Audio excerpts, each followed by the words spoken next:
Hello, everyone, and welcome to episode 150 of DN Discussions, the podcast for players and DMs alike, where we cover a wide variety of topics to help you with your games. I'm your host, Ryan Reeder, and with me, as always, is my good buddy, Ben Bumhopper. How you doing tonight, Ben? I am keeping the energy up because it's late and we're both tired. And you know what? I'm not going to let that stand. So, rah. I don't know what I'm doing. But yeah, no, we're keeping this energy Screw up. having no energy. Yeah, we're look, fake it until you make it. That's DM lesson number 1. So we're just going to fake it till we make it. And what we're making is this episode. And kind of a momentous episode. Yeah. 150? Yeah. It's pretty wild. Yeah, I mean, we said that if we got to 15, we would like keep it going, and now we're 10 times that. Yeah, it's good. I'm really excited. There's a whole lot of year that is going to be incredible. And I guess we can talk about that first. It's really interesting because we talked a little bit about how we don't actually know what's coming out from official D&D this year. Mm-hmm. And it's really interesting because we've seen a lot of new hires, like 4 or 5 new people joining the D&D design team, which is pretty huge. Again, it's like a big, changing of the guard type thing. But we don't really have any product announcements for this year yet. I mean, literally the only thing they've announced is the first quarter third party material that's going on D&D Beyond. That's it. Yeah. And you know what? I'm okay with that because my wallet likes a breather now and then. So I don't mind that. That's fair. I mean, I will say, like, ever since the 2024 rule book started coming out, they've released a decent amount of stuff and it's all been pretty good. But now we're getting that new blood in. And granted, there's probably still stuff that, was worked on, well before those new hires came in. But, once that wave of releases happens, I'm really looking forward to seeing, any new ideas, revisits of old adventures or campaign settings. And especially with like such a diverse group, we're going to be seeing a lot of different things coming out that, we've never really seen before. So it's a really exciting time to be in this space, to, be a fan and to just, look ahead to, an optimistic future at the moment. Yeah. I mean, from what I understand, the lead time for books is like 1 to 2 years. So as stuff comes out, that's stuff that will have probably been done like, a year ago. Mm-hmm. Or have been worked on that long ago. So we probably won't see anything that is specifically just this new design team until probably next year sometime.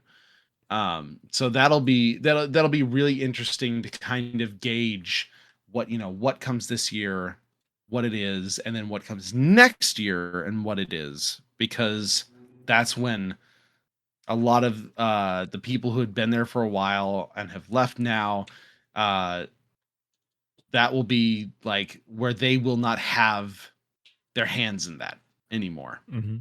And another thing that I'm actually kind of excited about is the fact that, so we're almost to March, which is going to be the end of the first quarter of the year. And there hasn't been anything that's been, kind of just thrown out or rushed or anything. So, this is just optimistic Ben here, but it looks like Hasbro is letting the releases and stuff kind of stew and take the time that they need instead of just pushing them out the door to meet, quarterly numbers or something. So hopefully that's a trend that keeps going on and, quality that's our hope. Gets better and better. Yeah. As opposed to, nothing's actually let it bake until it's done. Yeah. That's the hope. So yeah, I mean, considering the, very aggressive release schedule that they had last year, I think it's a good sign. I'm really interested to know when the whole back-end data D&D Beyond rework will be done. Yeah. Because I feel like that's going to open the floodgates to a large amount of D&D Beyond updates and quality of life stuff. Yeah. I really think so too. My goal or my, you know what? I'm not a betting man, but I'm going to say that it is going to be done by November of this year. Cause it is a big rework that they're, talking about or have been talking about doing. So I'm thinking that it's going to be probably in some sort of beta form before then, but the official release will be sometime in November. Just a guess. That could be good.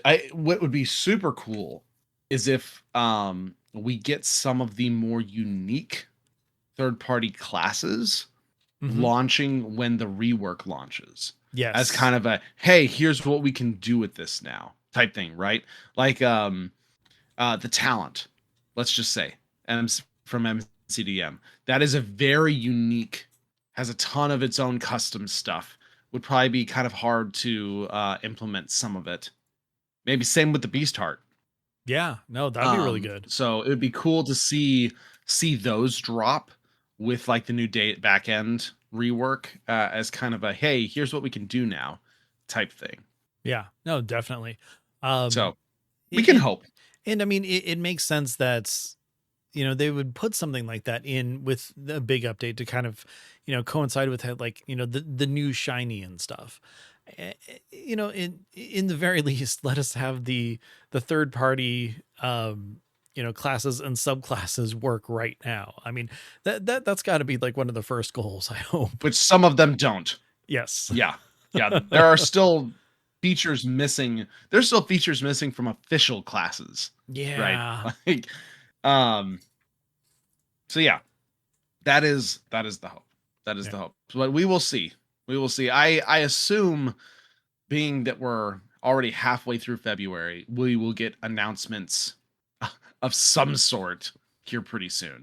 Because I Well, mean, we're here in the next 4 or 5 weeks, we'll get announcements for the Q2 third party release schedule. yeah. And I mean, we're recording today, so by Wednesday they'll probably have some sort of announcement that comes out because Probably. it happened last time. So It's just how it goes. It's just yeah, how it goes. you know what, and that's okay. The it is Yeah, I mean, fine. if We they're know it. really waiting We know for it's us gonna to put happen. out an episode, they'll be like, okay, they're out, we're good. It gives them time to stew on it and think about it so they can discuss it. That's what it all comes down to. That's right. I'm sure it's just for us. Oh yeah, of course. Uh, but there is one cool new thing to talk about news wise. And this honestly was kind of out of left field. Um, they just recently, just like a week ago, announced that there's going to be a Baldur's Gate TV series that is going to be airing on HBO. And the interesting thing is that it's going to be a continuation of the Baldur's Gate 3 story. So it will take place post the game, which will be interesting. So this is going to be done, helmed by the Last of Us co-creator Craig Mazin. For those who have been watching The Last of Us, and it talks about it's going to take place after the events of the RPG and follow the characters players grew to love over time as they grapple with the aftermath of its world-changing ending.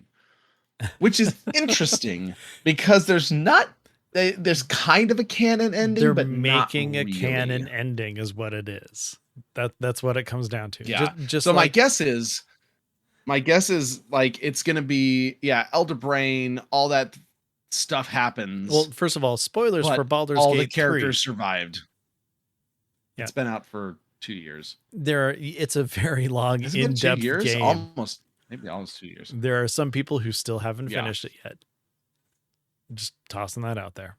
We'll talk about it for a bit. Anyways. Um yeah, the idea, the fact that it is going to be a canonized ending is interesting to me. But on top of that too, Larian has no involvement whatsoever with this. So At least not at this point, yeah. And I which mean, sucks. I feel like I feel like that's just asking for trouble for one. Like, yeah. regardless, I know it says he's a fan. I've put 1,000 hours into Baldur's Gate 3, and he's really excited about it. Which, good. That's great. That's solid amount of playtime Mhm. for a game. But if you've got, I don't see how hard it would be to get access to Larian and like their writers and stuff. Yeah. Like, they're right there.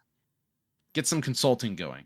But I mean, you see, this is a really tricky kind of situation because we're looking at it. Larian's not involved. They created the game. Yes. They, worked with WotC on this or on Baldur's Gate 3, for the environment, characters, story, plot line, stuff like that. But going forward, I mean, I don't know if you've noticed or not, but like Astarion and Karlach are all over stuff for, like the Faerun books. They're definitely being sucked into the Forgotten Realms proper.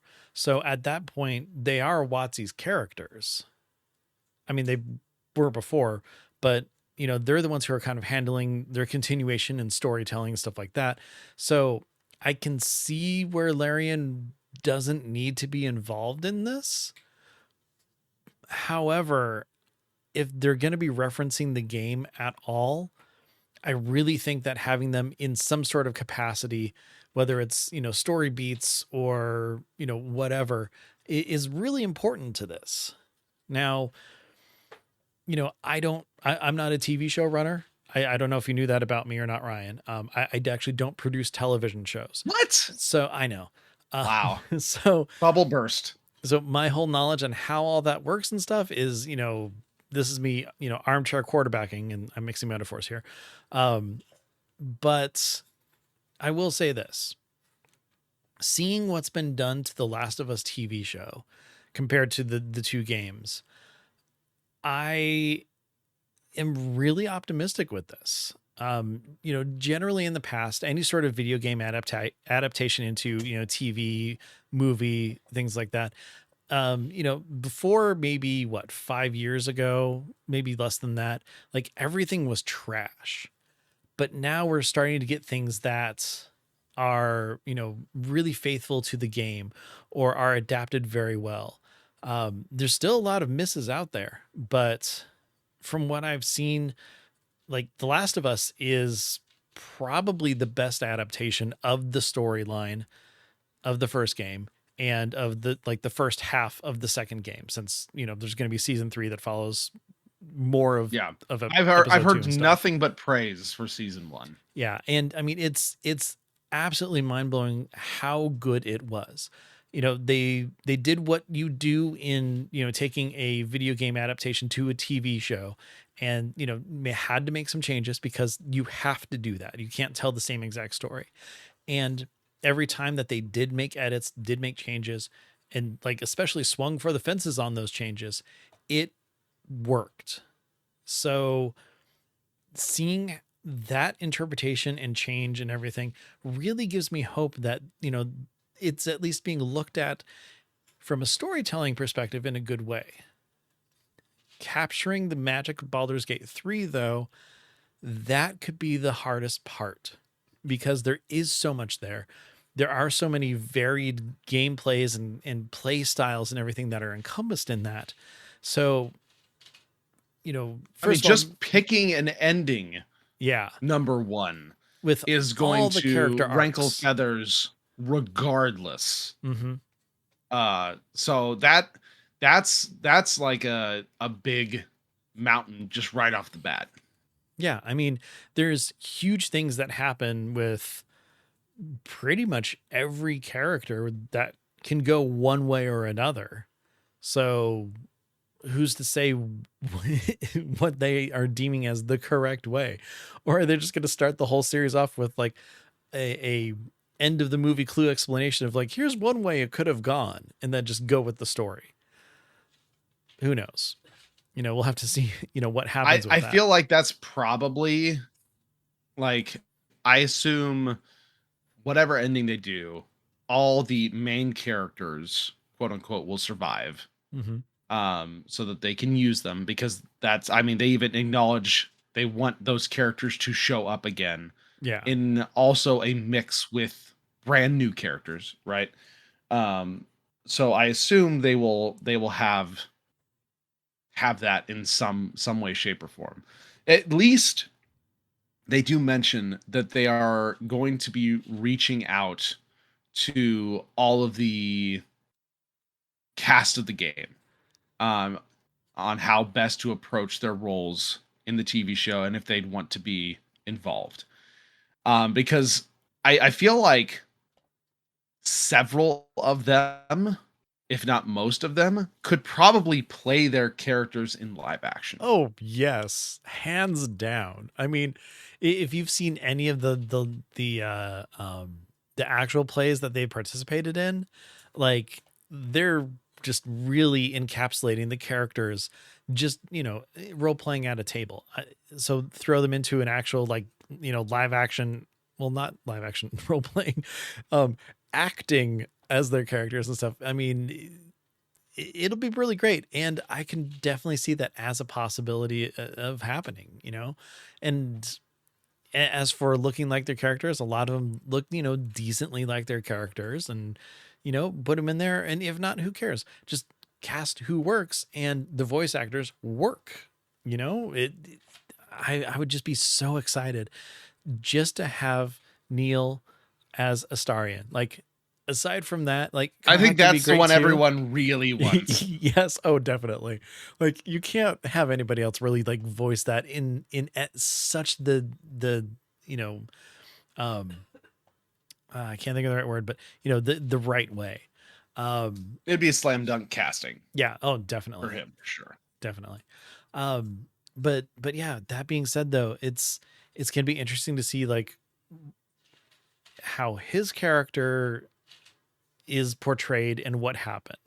Shadowheart's character, Gale's, like, there's a lot of really different things that can happen depending on, what happened in the game. Like, Karlach could be entirely different, which I'm leaving that to an interpretation, because again, some people haven't played, or some people haven't played through all the different options you can go through. So yeah, it's going to be really interesting to see where it goes. I'm looking forward to it. I am cautiously optimistic at this point. Hmm.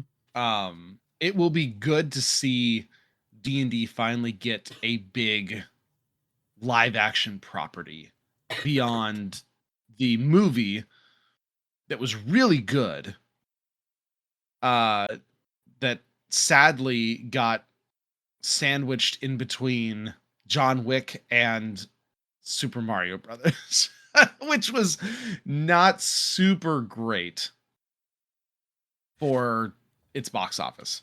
Yeah, but at the same time, the movie itself was amazing. Yeah, the movie was incredible. It was not marketed well enough and it was not scheduled super well Yeah. to give it the room to breathe and the legs that it needed. Um and I'm sad that we probably will never get a sequel Yeah. to it. But so that being said, But again, I want to see more of oh that. yeah, me Like too.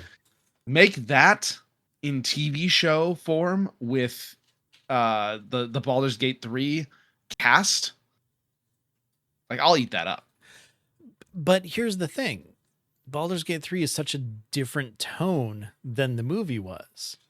So again, everybody's playthrough is different, so finding the right version of that is going to be a little tough. Like, if they make it too silly, don't get me wrong, I would love it and everything would be great. Like, I'm the person who always has Speak with Animals on so I can talk to every cat in Baldur's Gate because they're all amazing.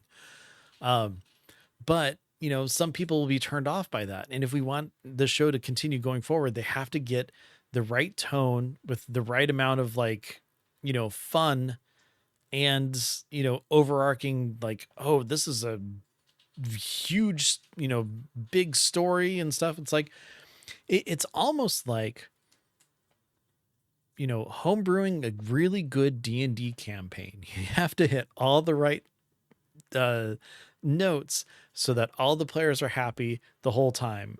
And I do not envy them for that part of it.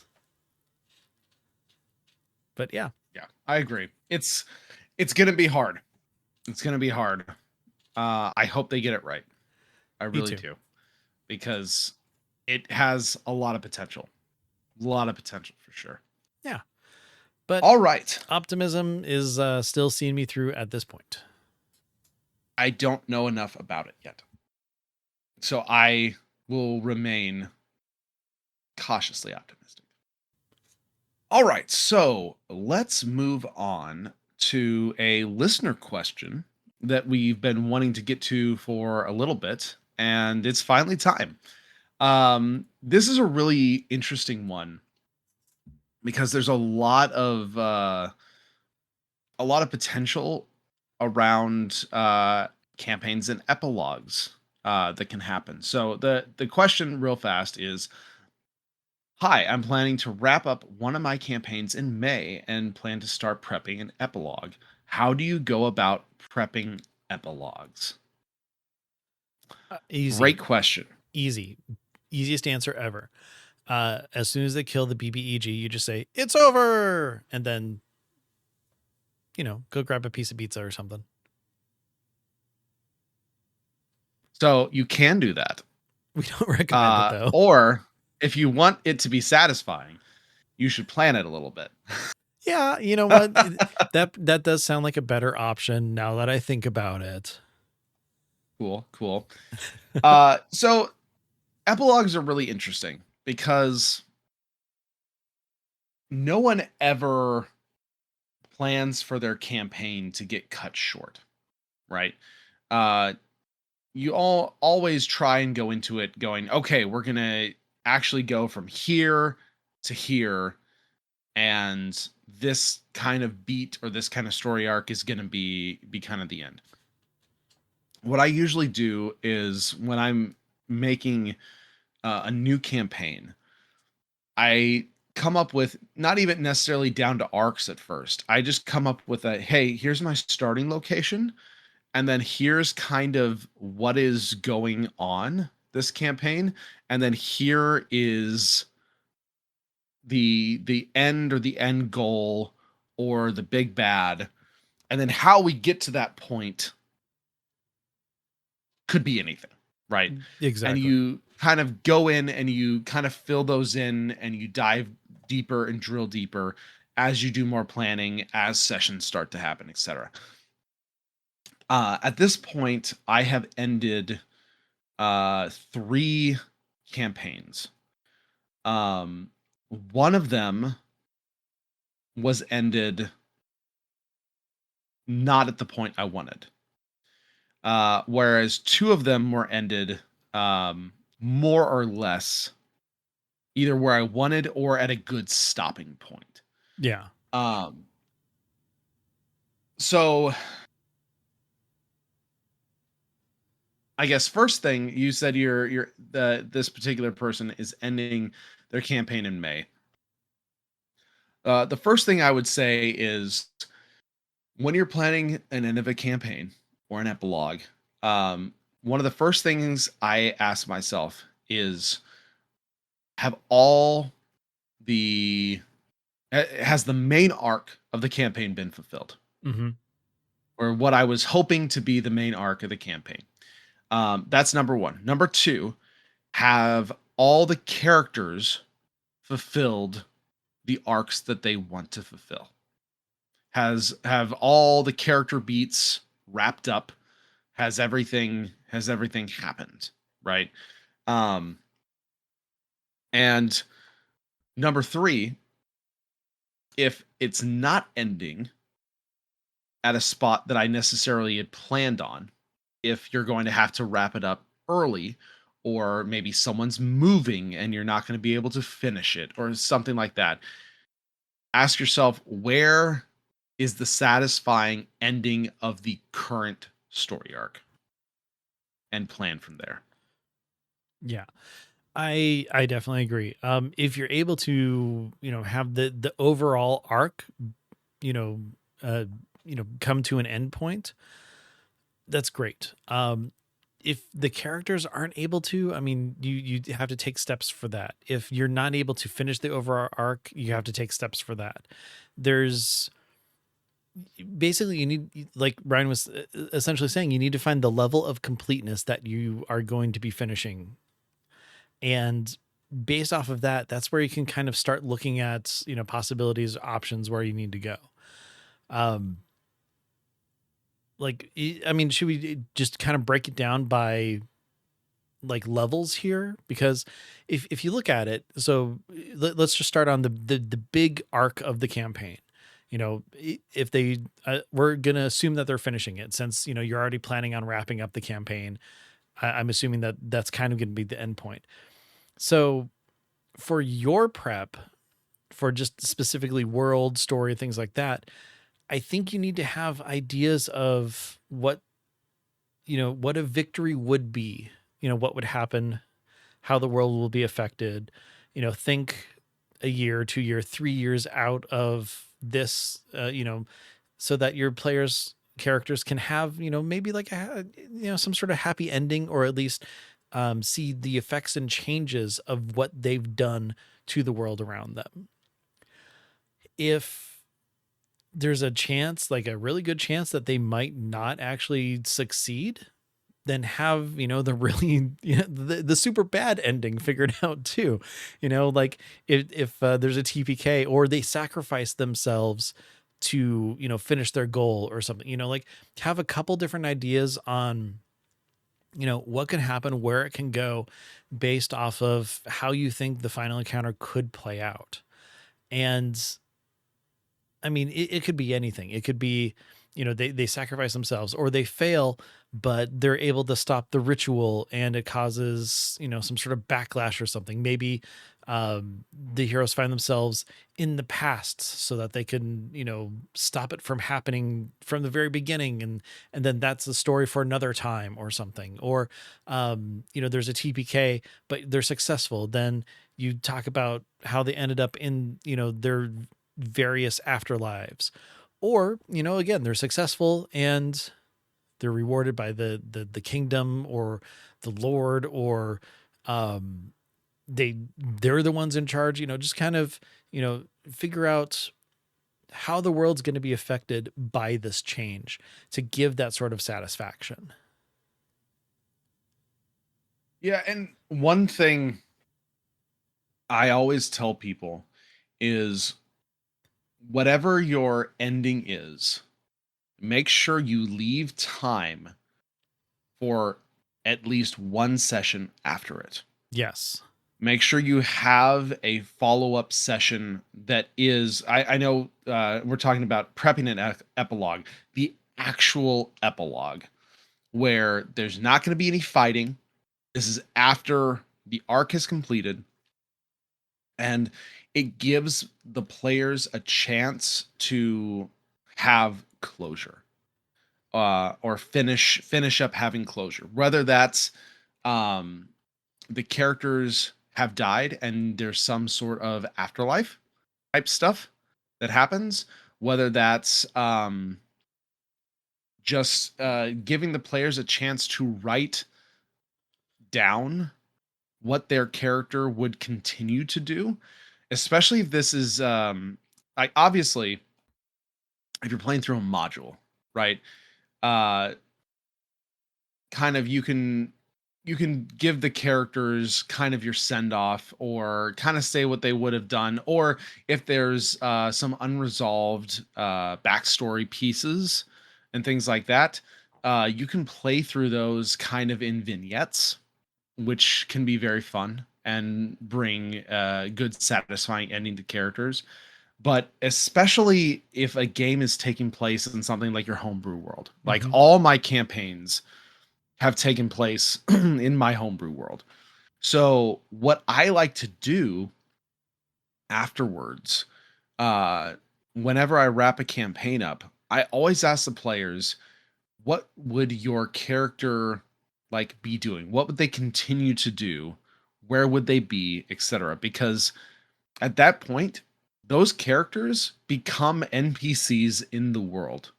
Yes. Like there is a chance that other players could encounter them or run into them, or potentially even a player who played in a previous campaign could come guest star if the location and the timing ends up working right for that character to show up again. Or I play them as well. But I always have the players leave me kind of a, what is your character doing? Where are they? What would their goals be, etc. after the campaign ended? Because their characters will live on if they survived the campaign. And so that I think is a really good epilogue piece, along with things like the vignettes to wrap up any sort of unfinished business. Hmm. Like my second campaign, we ended at a really good arc. It was pretty much where I had anticipated us stopping. Um, there was only potentially one thing from one character left that might have been doable. Uh, but I don't think any of the players or player characters would have been would have wanted to do it, essentially. So it Yeah. was something that was kind of a off screen type thing. But afterwards, we had an actual session where it's just like we went through all the characters. We did little scenes together, and we hopped around. And then the players all wrote down kind of, here's what my character would do in a very general fashion, so that I can then fit them in and place them where I need them. But I want to get a general idea of what the characters are doing, what was happening with them. And then if I ever need to play them again, or if they need to show up, I have notes and I know what's going on. Yeah.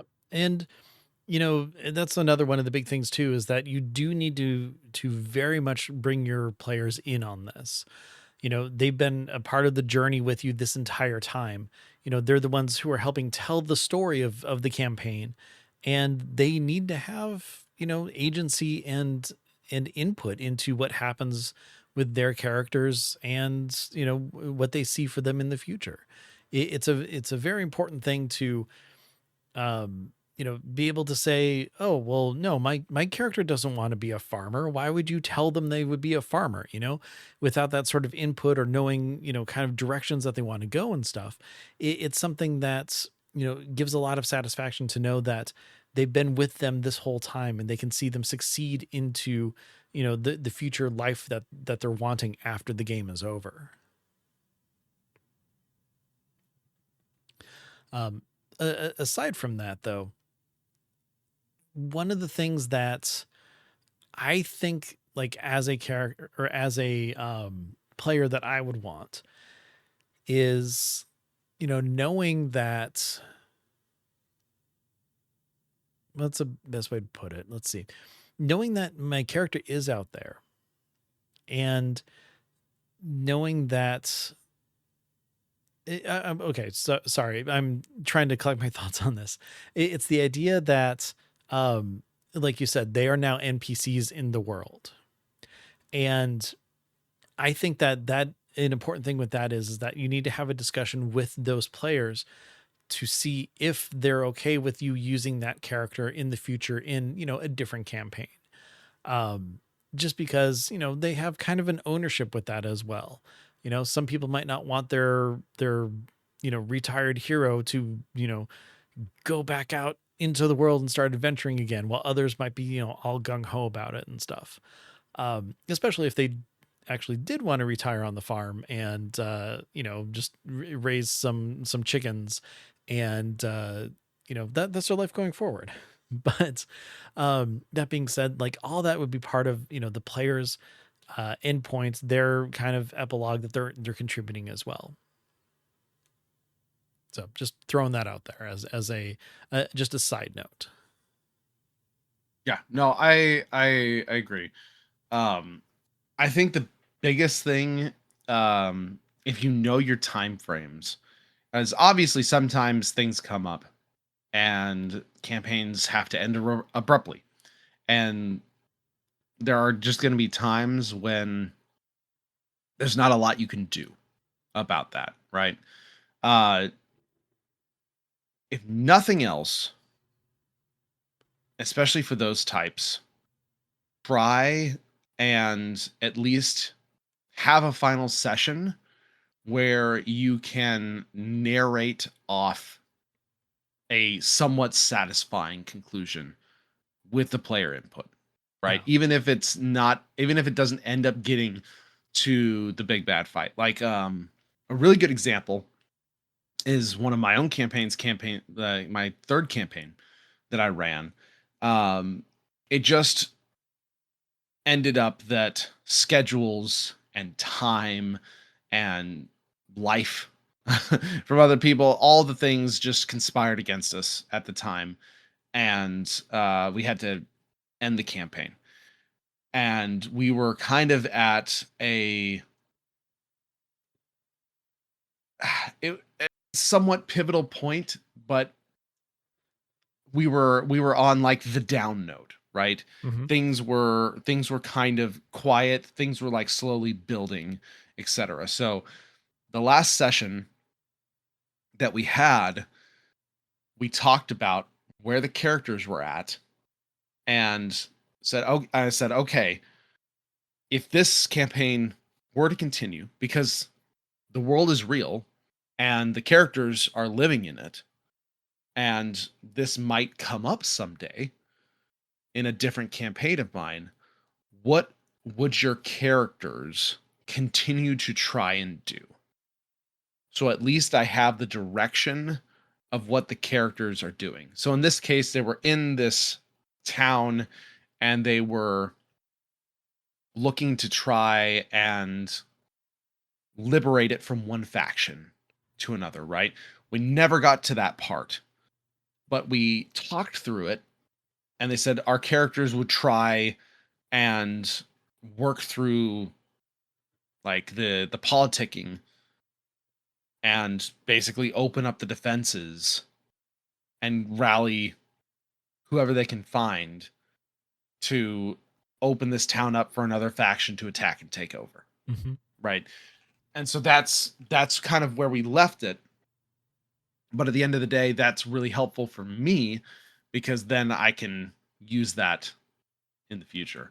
But I think at the end of the day, what I'm saying is the most important thing is just always have some sort of a whatever, if at all possible, have a closure session.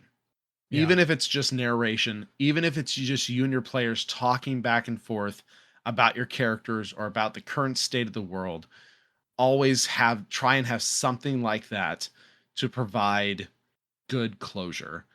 And if you can do it in a way that is not rushed and that is pre-planned out, you can make that better, obviously, and you can make that more satisfying. Exactly. You know, when the Lord of the Rings trilogy ended, yeah, the ring was thrown in Mount Doom. The, armies of evil all died and everything like that. It didn't cut to black at that point. You found out what happened. There was that, basically you get to the climax of the story and then you have the gradual just, kind of like calming down. I forget exactly what that's called in writing and stuff, but you get that downswing of like, heightened senses and emotion and everything. And even though you might be ending a session kind of at that high point, coming back in, finishing off is the most, kind of needed thing for an epilogue to have that closure, to have that sense of, okay, we accomplished something, but it's like, how many movies have you watched where credits roll and you're like, wait, that's it? Because, like the goal of the hero happened and there was nothing after that. You know, I mean, granted, some people joke that there are too many epilogue scenes in Lord of the Rings, but at the same time, you know the journey of those characters and like, you know, how their life ended and where it went. Like, if anything, that's kind of a really, Satisfying. yeah, it's a good example of a satisfying ending to give you those kind of pathways and everything. Like, could it have ended with Aragorn saying, "You kneel to no one"? Yeah, but knowing what happened kind of after that is still kind of important and enriches that whole journey that they went on. So, being able to do that with your players and the world that they live in is, you know, going to be enriching, and that's where a lot of the big memories are going to be for the campaign. Like, yeah, there's going to be the time that Susie rolled the crit death save, got back with 1 hit point, and then on her next turn was able to finish off the Lich's phylactery so that they couldn't respawn. Yeah, that is going to be one of those memorable moments.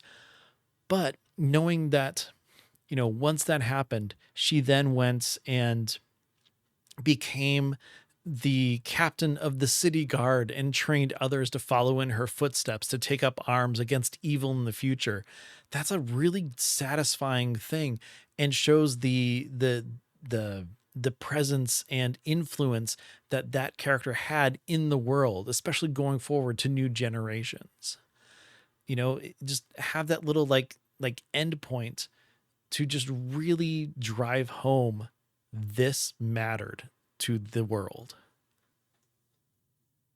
Yeah, I completely agree. Um, it's it's always a very bittersweet thing Mhm. when you end a campaign, especially one that's been going on for so long, especially if it's one where people are having to split up or leave or something like that afterwards. But like Ben said, it's a lot of times the small moments, the very character centric moments that you will remember the most.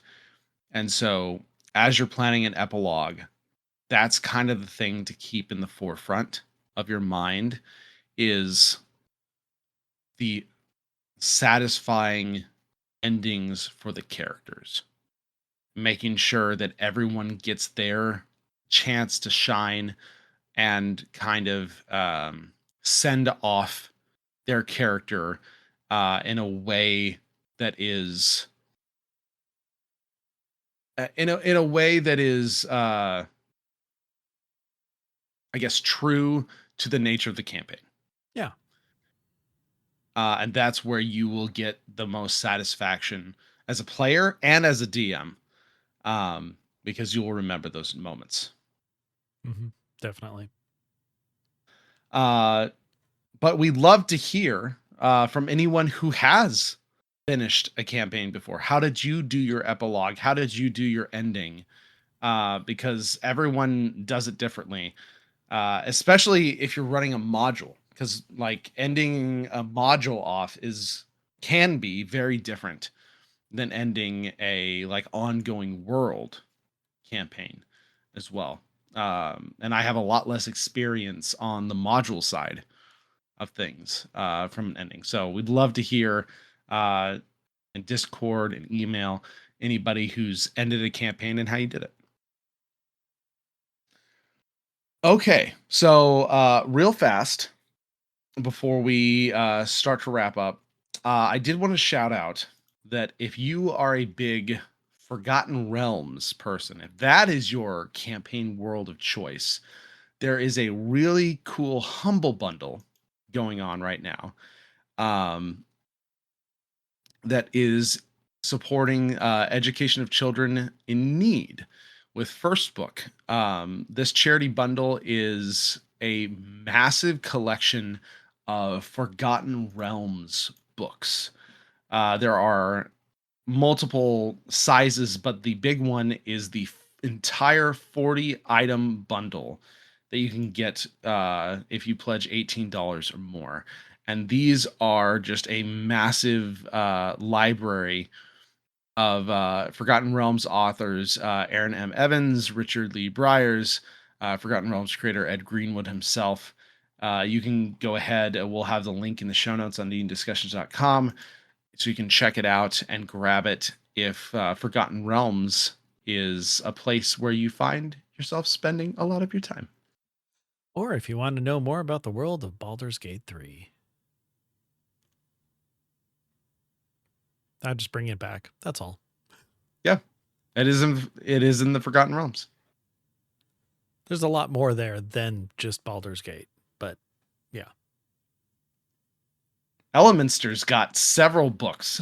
I I know, was I was looking right? through the thing. I'm seeing his name on like 3 or 4. So you got all your wizard things. But yeah, it's quite the collection of old Forgotten Realms books. So if that's a setting you love or you're playing in, uh probably worth a look for pickup and support a good cause. All right. So with that, we almost always end the episode talking a little bit about what's going on in our own games. Ben, we'll start with you. I know you got to do something kind of cool this last weekend. Yeah. Yeah. We still haven't picked up in my home campaign yet. I'm still very burnt out, like incredibly so from the end of the year work and everything like that. So we're not 100% back in on that. But Nevermore and I did get to go to our local game store and do a Wizards of the Coast play test. And I asked specifically, can I talk about it? And they said, you didn't sign an NDA to talk about it to your heart's content. So guess what? This is where I'm going to talk about it. Um, so, well, first of all, one of the things that was kind of different and new is that they had us download the what is it? It's the Magic the Gathering Companion app, just to like kind of sign into the store so that they can actually track that we were there, because they're looking at that going forward for like, kind of West March kind of gameplay and stuff. I don't know if it was specifically our store for that or if that's something that a companion app is going to be used like for, big kind of gathering West March kind of things as well. So kind of, you sign in, that you're there, that you played, so they can kind of, kind of keep track of that and stuff, which I thought was actually a really good idea to, kind of go with that, especially if they're able to add into that, like, XP or levels or loot that's been given out or something like that, which I think would be really neat. But the actual game that we played itself was, I didn't get a whole lot of information of like what it is, but it seemed like it was a pack of adventures for this type of situation entirely, for like, multiple tables to kind of play through. So we were given a uh basically, a assigned table. They had level 1 characters to choose from. They're all pre-made. And we had about, I think, 4 or 5 different tables. And there was like, 4 or 5 people at each table. So it was, a bunch of people kind of playing this thing. So they had, one overall DM who gave us the premise. And the idea was all of us were hired to go to like a lost library to try to find a specific book. And each group went to a different place. From what I can tell, all the adventures were essentially the same adventure, but maybe peppered with like different monsters or something, but the layout was similar and stuff. Because a table near us had a similar situation to what we had. So I'm guessing, kind of easier to have multiple tables going on, because everybody's at their own table. You can have the same adventure if you really need to. But we got teleported to our, lost library in Icewind Dale, which is great because, I played through Rime of the Frostbane, so I was totally familiar with that area.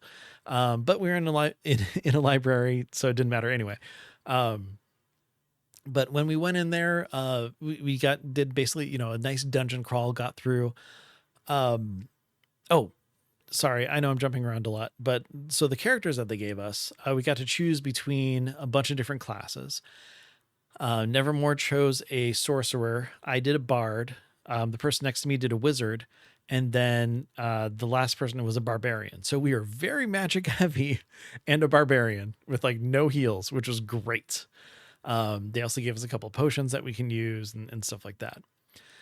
The thing about the characters, though, is that they gave us character cards. And since they were all pre made, it had, like the normal stats on there, and then like your proficiencies and stuff. But I don't know if this is, aimed more towards new players or not, because it didn't have all the different abilities. So like if I wanted to do something I wasn't proficient in, it didn't say it on there. But of course I knew what the stat was. So when I, rolled for it, I just added my, whatever modifier and stuff it was. And then it was very simplified because it was missing certain things, like the gnome didn't have anything on their sheet that said that they had dark vision, which is kind of, not very gnomish because they're supposed to have it. As a bard, they chose my spells for me, which my cantrip was Mage Hand and my spell was Thunder Wave. Okay. So I'm like, my first bit of feedback was, as a level 1, don't give me Thunder Wave because I could TPK the entire party. But whatever. So they didn't have like spell slots per se, but they had, you can use this spell twice a day. And then I was a dragonborn, so I also had flame breath, which was, came in rather handy and stuff. As well as, like your different equipment and everything. They said what your AC was, initiative, bonus, and all that. So simplified versions of character sheets, but level 1. So it's not like we had a whole ton of stuff that we could do anyway. But as we went through, we, had a lot of fun, regular kind of dungeon crawly stuff and everything. As a bard, I was rolling real high on my deception. I was able to talk us through a ton of different, potential combat encounters. For me, my whole point was, we were hired to relieve the people who were there, like guarding and searching. And so it worked every time. I was rolling amazingly well on all those, which is great. And our scapegoat was, oh yeah, when you get back to base, just ask for Owen. He's the one who hired us. So just threw that name out there because, whatever. But yeah, everybody believed us. It was good. It was nice. We got to the point where there was like a summoning circle, and we're like, okay, well, let's see if we can use it, because our sorcerer was able to. So she went ahead and did that. And then we had a ghost that was with us, as, like a summoned creature. That's where we heard another table was summoning something as well. It was, whatever. But basically what happened is you roll a die, and then the organizer would come and then, say, what did you get? And then give it a card based off of what your roll was. So then, you have that to use, which was kind of cool. Kind of incorporated that where different summoning circles could pull in different things and stuff. And then as we kind of went through and, did our final fight, we ended up, finding the magic book. This is the one. This is what it is. The organizer came over, had a bunch of cards, and say, okay, blindly pick one. And that's how we knew if we actually found the one that everybody was looking for, or if we just had, another magical book as, a reward. So it was a way to kind of incorporate a lot of different tables together, looking for that one goal. And at the beginning of the session, they gave us all ascending stones so that we can tell other tables, hey, we found the book or not, so that they would know that they can, like, either continue exploring or leave because, the prize had been found. So it was kind of an interesting, neat way to incorporate it. I can tell you right now, we did not find the one that we wanted. We got a other random book. So yay. But once we got back, then that's when they, had us kind of draw for loot and everything. And it was just kind of a neat, experience, interacting, but not really with the other tables, but knowing we were all on the same adventure, working towards a common goal. And Yeah, yeah, yeah. it was a lot of fun. I actually really enjoyed it. And our DM was great. But yeah, overall it was a neat little concept. I kind of would have liked to create my own character, but that's just because I've been playing for, years. Sure. But as it was, as a level 1 character, we did all right. there was a couple instances where like, oh, we're gonna die, but we pulled through and we made it, and yeah, it was a lot of fun. That's really cool. That's really cool. Thanks Yeah, for sharing. Like they any I've played in one um I think they're usually called like epics before, right? Where it's a bunch of different tables working in different parts of a shared story. yeah, And then depending on how certain tables do at certain points, it can affect other tables and things, and they kind of go in stages. hmm, A yeah, very neat concept. Uh, they're kind of hard to pull off, but you do see them kind of at conventions and stuff is where you'll normally see that type of thing, or very specific events that are meant just for them. yeah. Um, So so it sounded like a very small, like a smaller scale version of that. yeah. So if this is something that, WotC is really kind of trying to put out a market for, like game stores or conventions or something like that, I think that it was, in my experience, very successful. I really enjoyed it. And I think that's, it's another aspect to just overall D&D and gaming that is, out there and something that they can do. Considering my local game store that always does, one Saturday a month is the D&D game where they have like, 3 blocks of sessions where there's like, 6 to 7 DMs all running a game at the same time. Having something where they can all, be kind of prepped and run the same thing where we work together would be kind of cool. So, yeah, I really enjoyed it, and if they do something like this again, I'm probably gonna jump at the chance. Very cool. Very cool. What about you? How about you? Did you get a chance to play? Because I know that we kind of left off with some pretty big stuff happening in your game. Yes, we left off with someone getting exploded. Oh, Uh, yeah, that's right. yeah, and someone losing a foot. Uh, yeah, it was. We did play this past Friday, and it was a really interesting session because we started off. They're still like in the lion's den, so to speak. Uh, right after their friend just got kind of disintegrated before their eyes, and one of our players' characters lost a foot. Um, and so I cannot say enough good things about my players uh for just embracing the total emotionality of the moment Yeah, and really playing in their characters and what they would do. um so it was, they basically um had to cope with what they just saw, but also they had to leave so that more of them uh, were not picked off, yeah, essentially. And on top of that, they now have a character that is disabled and cannot move very well, right? yeah. Making escape a And little bit so more difficult.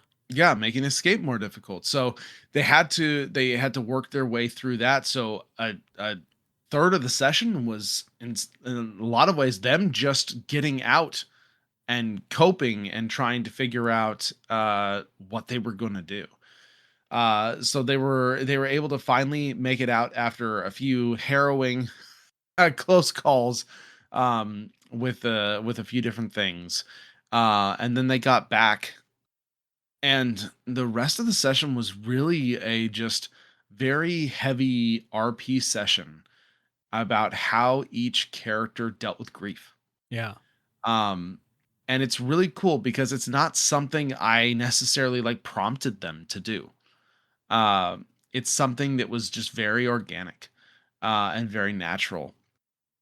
And I said I have to give huge props to my players for just dealing with that. I think in a way that their characters would. Um, and so after all that, one of our characters found what is essentially a note that was left by the character who died. Um, as this character had uh, basically placed contingencies for it was a very the character is very paranoid, kind of a Sherlock Holmes-ish type character, Gotcha. and it kind of placed contingencies. So we actually ended the session with the player characters kind of about to experience one of those contingencies. So it was, like I said, it was a very emotional session. Um, and next session will be even more so, as they kind of come to grips with closure for their departed friend, and then in a lot of ways trying to figure out what to do, right? Because they took a piece off the board, but then the bad guys took a piece off the board as well, and that piece happened to be one of their friends, Yeah. right? So it's a really big deal, but I'm very excited to play again next week, and go through go through the emotionality of it, because I've had a few sessions like that before. Um, but you don't have characters die super often. No. Not usually, right? Depending on the type of Oh, game you're yeah, depending playing on and the the type of style you're game. playing, obviously. Um, the long-term campaigns, though, it can happen. Revivify is a thing that can happen. But there's not a lot of cases where there's nothing left. There is no revivifying. Um, there is no coming back from it. It is a consequence that happened because of decisions that the character and or party made. Um, so this is, in some ways, this is a very new thing for my specific campaigns. Um, and I wouldn't want to do it with any other group. Like it's been phenomenal. And the group storytelling. I was visiting a friend a few weeks ago, and we were talking about Critical Role, and how amazing it would be to play with um those voice actors and such. And I was telling him, I was like, I have my own group of them. Yeah. They come to my house and we play every other week. Uh and I wouldn't have it any other way. Like, we create those moments for ourselves. And we don't have to be voice actors or amazing actors or stream the game to tens of thousands of people. Um, we create those moments ourselves. And there are so many tables that create those moments themselves. And until you DM or until you play in something like that, you never I don't think you can quite understand it until you've experienced it. Yeah. I completely agree. Yeah. So very much looking forward to next session. Good. It makes my heart happy that you have found a group like that, just like I have. Yeah. It's one of those things where it's like you just it's gosh, it's a bond that is different than a lot of other stuff that you'll find. It's almost as if you are out there adventuring together, and it's really cool. Yeah. An experience that you rarely have without the right group of people. Mm-hmm. Definitely. Um and not to say that there's a lot of D&D groups that you can't have a good time or that you can't have good moments. Um but this type of thing just hits different. if that Mhm. makes sense. I know you know what I'm talking about, Yeah. because you have a group like that.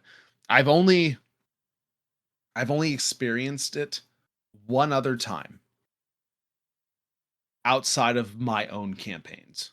Oh yeah. I've had a lot of really good I played a lot of really good D&D. I played a lot of really emotional D&D with other groups or with other tabletop RPGs. Um, the only other time that I really felt it, and it's again, it's just the luck of the draw, super random, when I played the Magnus Archive game over RPG weekend. We all just synced so well, and the atmosphere was right, the game was right, the mood was right, the storyteller was right, and the group was right. And we had just that level of emotional moment, that level of RP that you seldom get anywhere else. So I like find your people. I guess that's really all I can say. Is like find your people, have the moments, and experience it because it's unlike anything else. Very true. Well, with that, Ben, I think that's a good stopping point. Uh, so thank you everyone for listening this far. Those that reach the end with us every other week. Um, but before we go, as always, Ben, why don't you tell everyone where we can be reached? You bet. Um, we want to hear about your epilogues. We want to hear about ideas that you've had or the journeys that your characters have been on. And the best place to share that is going to be our Discord channel. You can find that on, or a link to that on our website, dndiscussions.com. Also, while you're there, you can find every other episode that we've ever done, as well as links to our Blue Sky accounts as well. If you want to follow us on social media, Blue Sky is the way to do it. Find out what's going on in our lives, as well as, when new episodes come out and stuff like that. The show is DN Discussions. You can find Ryan at TBK Zord. I am at Ben Bumhofer. And then also, if you're sitting here thinking, gosh, I'd really like to hear these guys play D&D, well, you can hear one of us. I'm on +5 to Hit. It is an actual play podcast, and stuff's happening, doing amazing things, lots of fun. In our last session that we recorded, we had kind of a back and forth of like, what are we doing? Because we needed to figure out what we were doing. I had fun with it. I like RP. In fact, I think our last session was mostly RP. So, yeah, we had a lot of fun going through that, having some good character interactions and convincing a character that what we were doing was the right thing to do, the right path that we were on and stuff. And it was a good discussion overall in game. Lots of fun. But anyways, so that is +5 to Hit. This show, DN Discussions, again, dndiscussions.com. Anywhere podcasts are played. Probably, because I think we're pretty much everywhere. But yeah. So everybody who's listening, thank you very much for all of your support. Thank you very much for listening. We love all of you. And Ryan, it is always a pleasure talking to you about this fun, wonderful hobby that we're both a part of. So thank you very much. So until next time, everybody, make sure to roll high and be good to each other. Take care, and we'll see you soon.